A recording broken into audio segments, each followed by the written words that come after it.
Hola, soy Claudia Rodríguez Torres y esta es la primera clase virtual que hemos preparado con los profesores Félix Requejo y Marcos Meyer para la materia Física Experimental 1.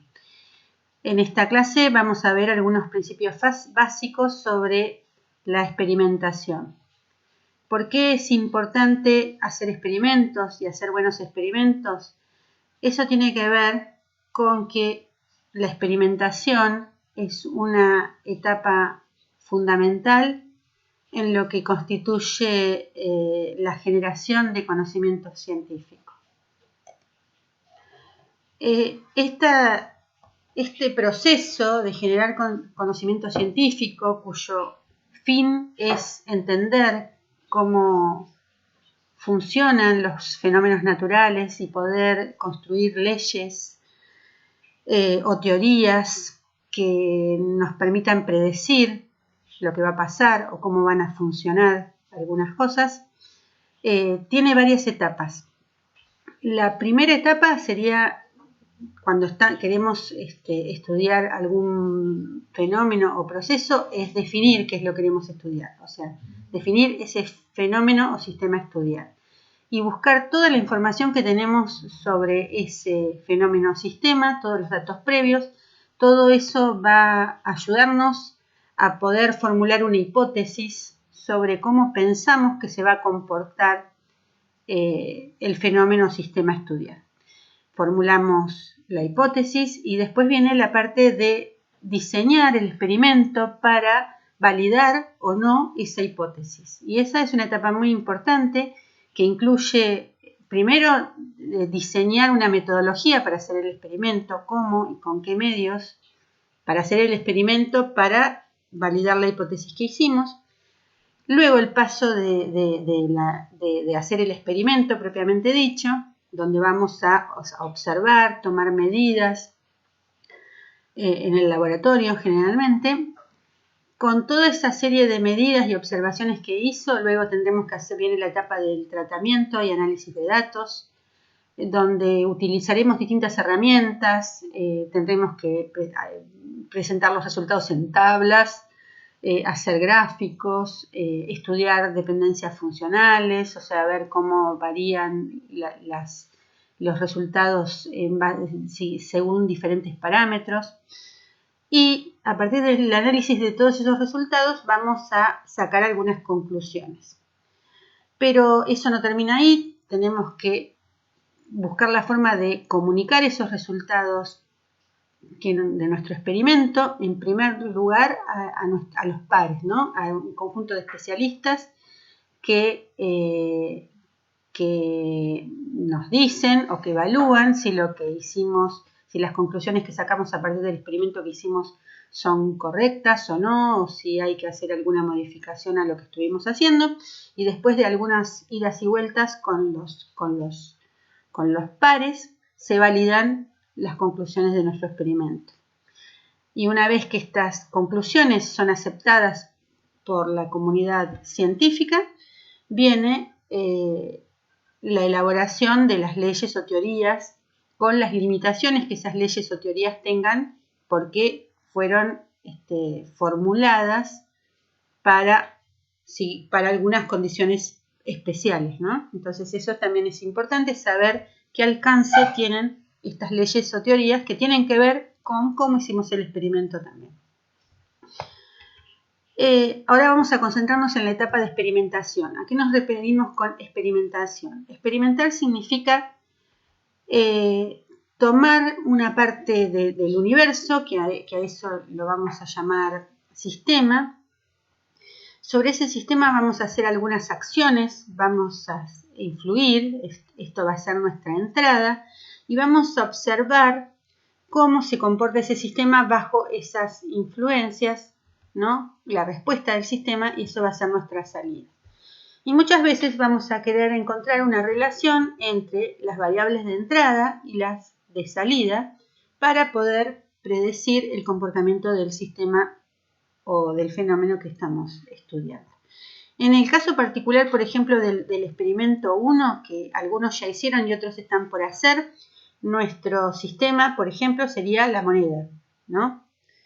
la entrada o la forma de influir es dejar caer la moneda desde una cierta altura, y la respuesta o lo que observamos es el tiempo de caída de la moneda, ¿no? Y no va a ser el objetivo del experimento 1, pero tal vez podríamos querer saber cómo varía el tiempo de caída de la moneda en función de la altura de la que la dejamos caer.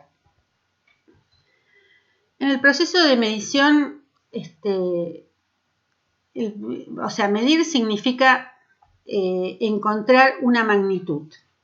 ¿Qué es una magnitud? Es un atributo de un cuerpo, un fenómeno, una sustancia que podemos determinar en forma cuantitativamente. O sea, podemos dar un número con unidades. Por ejemplo, la longitud, la masa, la temperatura, la velocidad, etc. Y medir significa comparar esa magnitud con un patrón. Hay patrones acordados internacionalmente para todas las magnitudes, ustedes saben, para la longitud del sistema internacional, para la longitud del metro, para el tiempo al segundo, para la masa, el kilogramo. Y entonces lo que vamos a ver, por ejemplo, es cuántas veces entra, si medimos con una regla o con un metro, vamos a ver cuántas veces entra la regla o el metro en la longitud que queremos determinar. Ahora, para establecer el mesurando necesitamos un instrumento de medida y un método de medición. O sea, saber cómo vamos a hacer interactuar ese instrumento de medida con el objeto a medir. El resultado va a ser independiente del proceso que yo haya elegido para medir, y se debe expresar con su unidad, según sea la unidad aceptada para el patrón, y está unívocamente establecido. Por ejemplo, si queremos medir la longitud de una mesa, la magnitud sería la longitud, el instrumento, la cinta métrica o regla, y el método, determinar cuántas veces entra la regla en esa longitud o fracciones de regla o de metro en la longitud buscada. Ese sería el método. Y el resultado va a ser un número con unidades de longitud, que puede ser, por ejemplo, 0,5 metros o 50 centímetros o 500 milímetros. Fíjense que el número va a depender de la unidad que yo elija, pero todos representan la misma magnitud.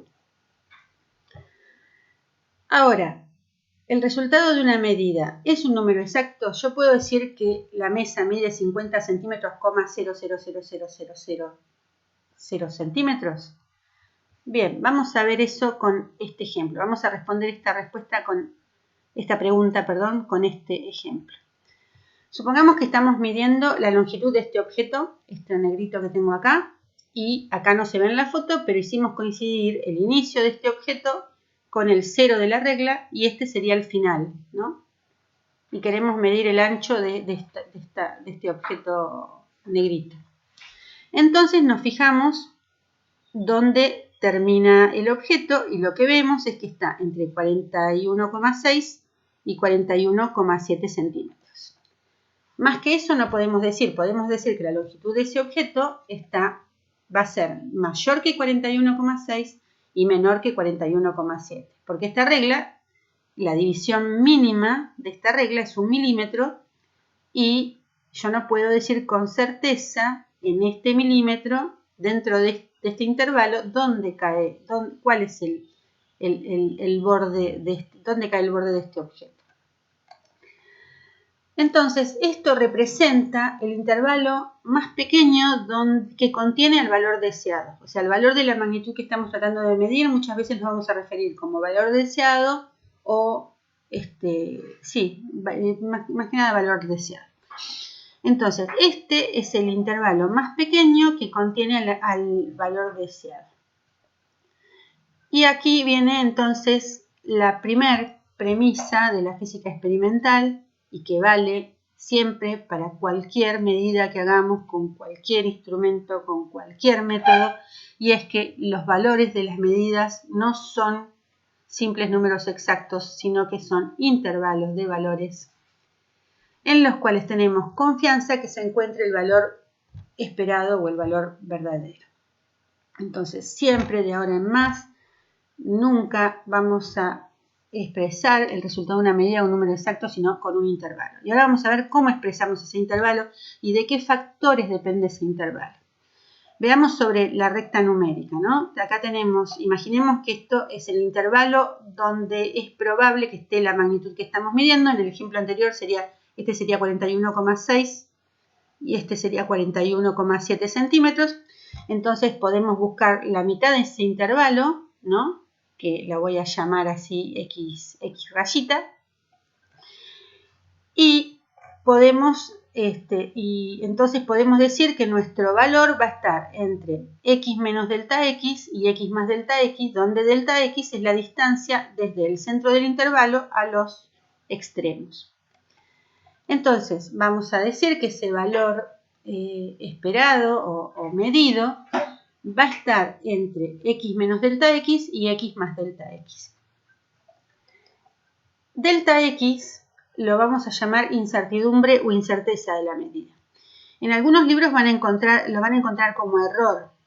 ¿Por qué? Porque error es como se dice en inglés, pero como en castellano error significa equivocación, y acá no es que tenemos una incertidumbre porque estamos haciendo mal la medida. Tenemos una incertidumbre porque tenemos una limitación, o sea, tenemos incertidumbre porque tenemos limitación con los objetos que estamos midiendo, inevitable, con el método e incluso con la magnitud que estamos midiendo, puede que no sea, no sea un único valor. Entonces no es un error de medida, por eso lo llamamos incertidumbre o incerteza. Entonces este delta x va a ser la incertidumbre o la incerteza de la medida. ¿Y cómo vamos a expresar el resultado de la medida teniendo en cuenta la incertidumbre? De esta manera. El resultado va a ser x, que es el centroide o del intervalo, más menos delta x con las unidades correspondientes. Entonces, por ejemplo, en el ejemplo anterior, el que estábamos midiendo la longitud de ese objeto negro, el intervalo de confianza era entre 41,6 y 41,7 centímetros. Por lo tanto, el centroide de este intervalo, este valor, va a ser 41,65. Y delta x, que es la distancia entre el centroide y los extremos del intervalo, será 0,05, o sea, la mitad de 1 milímetro. Por lo tanto, el resultado lo podemos expresar como 41,65 más menos 0,05 centímetros.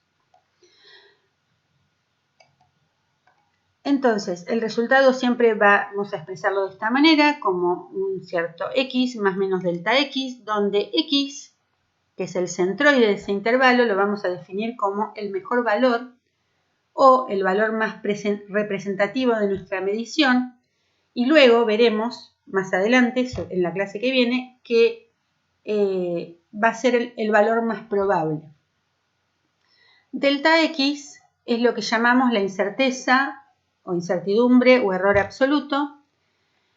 Delta x sobre x, o sea, delta x sobre x es la incerteza relativa. Muchas veces nos interesa conocer la incerteza relativa porque esto va a depender, la incerteza relativa va a depender de la magnitud, del orden de magnitud, de la magnitud que estamos intentando medir. Por ejemplo, si estamos midiendo con una regla el tamaño del cuadrito del papel cuadriculado de un cuaderno, ¿sí? Donde este x es pequeñito para la incerteza, que va a ser de medio milímetro de la recta, esto va a tener una incerteza relativa muy grande, pero si estamos midiendo con la misma regla el ancho del cuaderno, que es una magnitud mayor, vamos a tener una incerteza relativa mucho más pequeña. Y muchas veces esa incerteza relativa se da en términos porcentual, que sería eso multiplicado por 100, y eso es lo que se llama la incerteza relativa porcentual. Por ejemplo, imaginemos que tenemos un resultado que es 21,65 más menos 0,05 centímetros. 0,05 es la incerteza absoluta. La incerteza relativa va a ser 0,05 dividido 21,65, que es 0,02. Y la incerteza relativa porcentual es este número por 100, que es 0,2%. En ese intervalo, en la incertidumbre, hay muchos factores que influyen en su magnitud, ¿no? Y que tenemos que analizar en cada caso. Vamos a ver los más comunes. Por un lado tenemos los que vienen del instrumento con el que estamos midiendo, que lo acabamos de ver. Por ejemplo, en la regla, ¿no? En la regla teníamos una mínima división que podíamos resolver, ¿no? Eso es lo que se llama la incertidumbre de apreciación o resolución, ¿sí? Por ejemplo, en el caso de la regla, que la separación entre las rayitas es de 1 milímetro, lo mínimo que podemos resolver es la mitad de 1 milímetro. Eso sí tenemos buena vista, porque si vemos borroso y estas dos rayitas están muy cerquitas, tal vez la incertidumbre de apreciación va a ser 1 milímetro. O sea que esta incertidumbre de apreciación no solo depende del instrumento, sino también del observador. Y por otro lado, otra incertidumbre que tiene que ver con el instrumento es la exactitud del instrumento. Y esto tiene que ver con cómo el instrumento ha sido calibrado. En muchos instrumentos es un dato que nos da el fabricante y en otros no, pero tiene que ver con cómo calibró el instrumento el fabricante. Y no tiene que ver, o sea, no quiere decir que el instrumento esté mal calibrado, sino que el fabricante mismo, cuando dice esta regla es de 20 centímetros, la tuvo que comparar con un patrón, con un método, y como está midiendo, también tiene una incertidumbre en la calibración.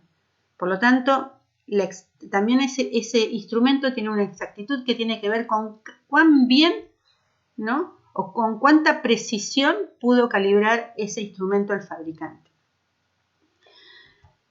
Por otro lado, por ejemplo, imaginemos que estamos midiendo la longitud de esta mesa con una cinta métrica, ¿no?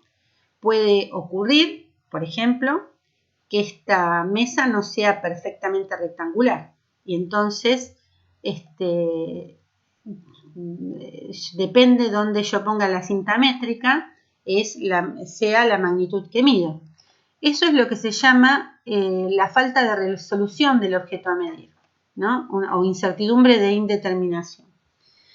Además, podría pasar que aunque esta mesa fuera perfectamente rectangular y con una cinta métrica, mida donde mida, me da el mismo valor, esa mesa tenga cierta rugosidad superficial que con un instrumento con más precisión, o sea que tenga una mejor resolución, yo pueda ver cambios que no veo con el metro, ¿no? Entonces, dependiendo de dónde me pare para medir la longitud de esta mesa, tenga valores diferentes. O sea que esto también va a depender del instrumento con el que estoy midiendo.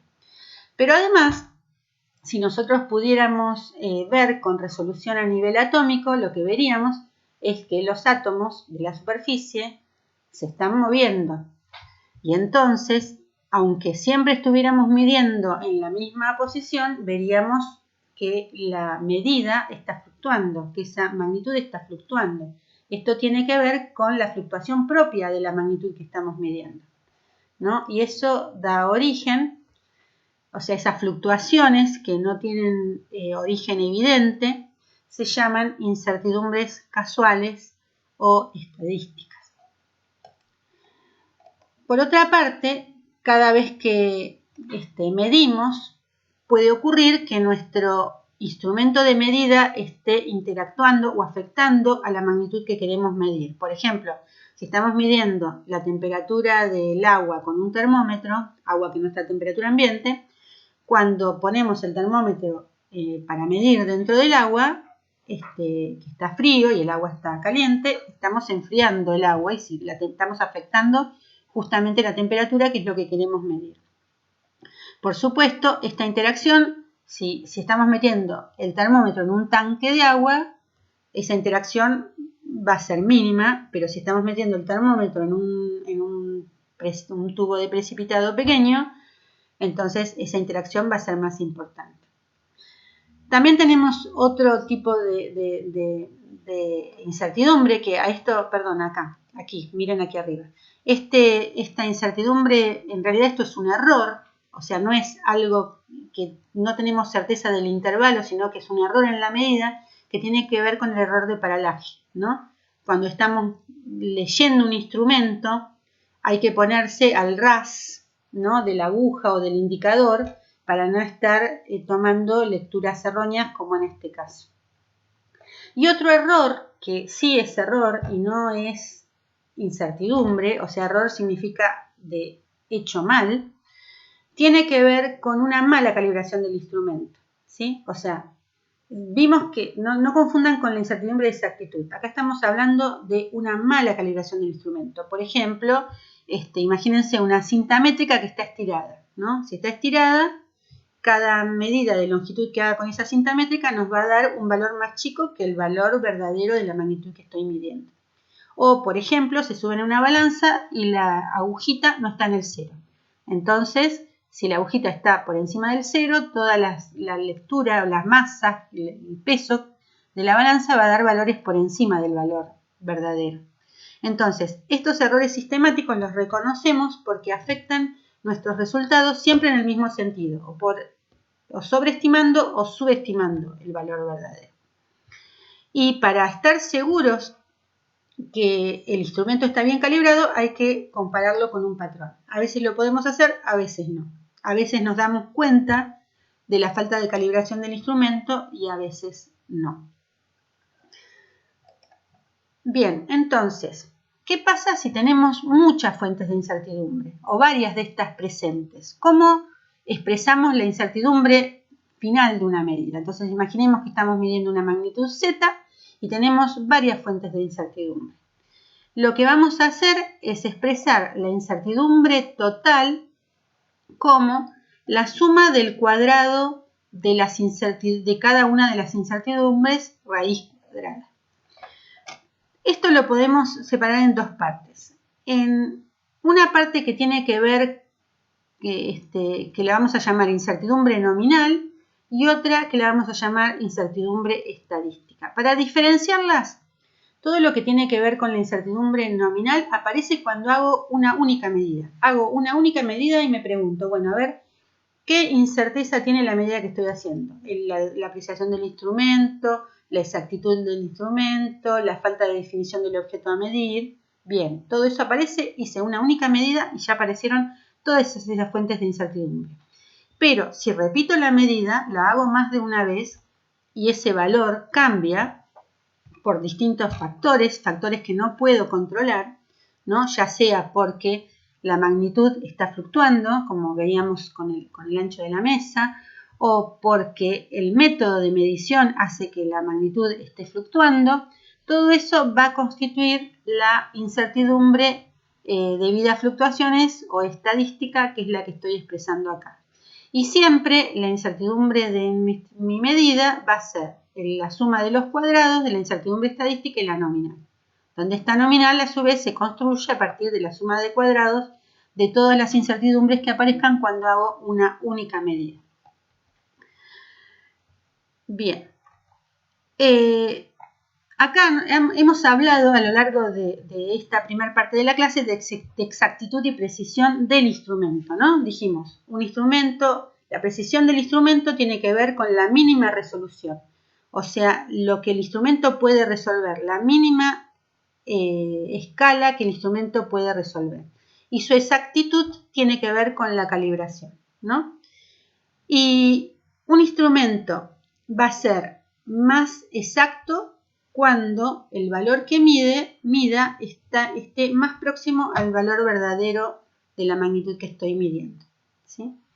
Entonces, un instrumento tiene que estar bien calibrado. Y un instrumento va a ser más preciso cuando, si yo repito la medida en las mismas condiciones, tenga la menor dispersión de valores posibles, ¿no? Por ejemplo, vamos a mirar este gráfico que representa un tiro al blanco. Si un tirador está acertando, ¿no? Está pegando en la misma zona, o sea, todas sus medidas tienen muy poca dispersión, pero no dan en el blanco, diremos que ese tirador es preciso, pero no es exacto. Si ese tirador aquí están todas las tiradas están cerca del blanco, pero tengo mucha dispersión entre una y otra, diremos que ese tirador es exacto, pero no es preciso, ¿no? En este caso, que todas las medidas, o sea, todas las tiradas están cerquita del centro, o sea, están poco dispersas y encima en el centro, esta sería un tirador preciso y exacto. Y en este caso, donde tenemos medidas dispersas y que además no están cerca del centro, tendremos un tirador que no es ni preciso ni exacto. Lo que nosotros queremos de un instrumento de medida es que cumpla con esta condición. Ahora, esa característica de exactitud y precisión no solo tiene que ver con el instrumento, sino también con el método de medida. Vamos a ver nosotros a lo largo de esta materia que vamos a tener instrumentos muy precisos, pero que pueden no ser exactos porque estén mal calibrados. Nos vamos a cruzar con ese tipo de problemas probablemente a lo largo de la materia, y vamos a también ver que tenemos instrumentos que son muy exactos, pero no precisos. O sea, el método de medida hace que tenga una dispersión de valores mayor con un método que con otro método. Y por último, vamos a ver con cuántas cifras tiene sentido expresar un resultado. Si nosotros estamos midiendo, por ejemplo, con una regla, ya dijimos que lo mínimo que podemos diferenciar es medio milímetro o a lo sumo 1 milímetro.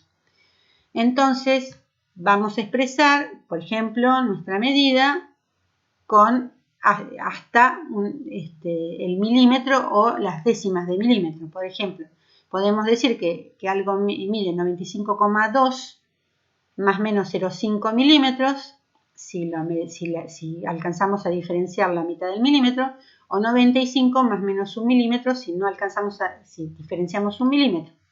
Este número tiene 3 cifras significativas y este número tiene 2 cifras significativas.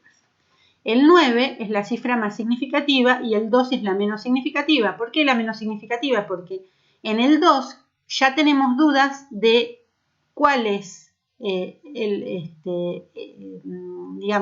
la magnitud, si la magnitud mide 2 o no, ¿no? Si la magnitud, o sea, 2 podría ser un 3, un 4, un 5, hasta un 7, ¿no? Por el error.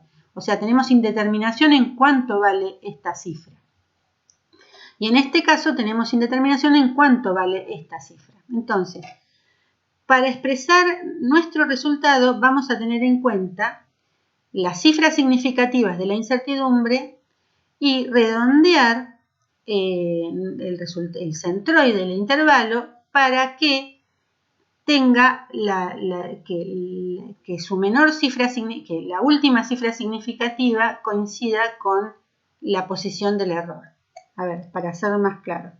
Por ejemplo, yo no puedo poner 95,21324 más menos 1, porque si yo tengo dudas si este es un 2, un 3 o un 1, mucha más duda voy a tener en todos estos números. Entonces no tiene sentido poner todos estos números y esto, el valor correcto sería 95.2 más menos 1. Si el valor que sí, ¿por qué podría aparecer un número así? ¿No? Porque dicen, si yo estoy midiendo una regla, ¿por qué voy a decir que mide 95.21324 si no tengo tantas divisiones para observar este número? Porque estos números así con muchos decimales surgen cuando hacemos un promedio. O sea, la mayoría de las veces no hacemos una sola medida con la regla. Hacemos varias medidas, ¿no? Y para expresar este intervalo, esto lo vamos a ver en la clase que viene, vamos a hacer un promedio de esas medidas. Y cuando hacemos un promedio es una cuenta y la calculadora nos puede dar un montón de cifras, un montón de decimales. Pero lo que tengo que tener en cuenta es cuál es el error del instrumento con el que hice la medida, ¿no? Entonces, nunca va a ser menor que la resolución del instrumento de la medida. Entonces, a este número lo tendría que aproximar como 95,2 más menos 1 milímetro, ¿no? esto que dice acá, se debe aproximar al primer dígito que afecta la magnitud del error. Esto que acabo de decir está mucho mejor dicho acá en esta frase. Acá tenemos, les dejo algunos ejemplos para que ustedes vean cuál es la forma correcta e incorrecta de expresar el resultado teniendo en cuenta las cifras significativas del error. Y con esto terminamos la clase 1 y bueno, hasta la próxima clase que espero, recuerden que esto es solo una ayuda, lo tienen que complementar con el material de lectura que les vamos a dejar en la plataforma con la cual estamos compartiendo datos. Muchas gracias, hasta la próxima.